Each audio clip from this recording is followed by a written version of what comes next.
Over time, the Israelites who had been spread throughout Babylon and other countries began to arrive back home and worship God in Jerusalem at the newly rebuilt temple. But the wall around Jerusalem had still not been rebuilt, leaving it vulnerable to an attack.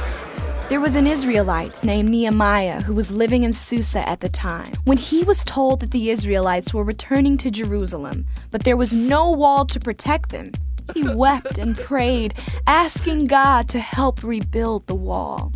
Nehemiah returned to Jerusalem and gathered the priests and officials and told them of his plan.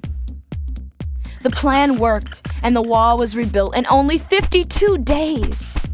Nehemiah wanted to make sure the Israelites were not only safe, but worshiped God with their whole lives. So after the wall was completed, he gathered all of the Israelites, and the priest Ezra read to them from the book of Moses. The people understood that they were not currently living God's ways, so they began to weep. But Ezra stopped them, instructing them to instead celebrate all that God had done and return to God's ways. So the Israelites did what Ezra said and began to party. This went on for several days. A short time after this, God sent another prophet named Malachi to the Israelites.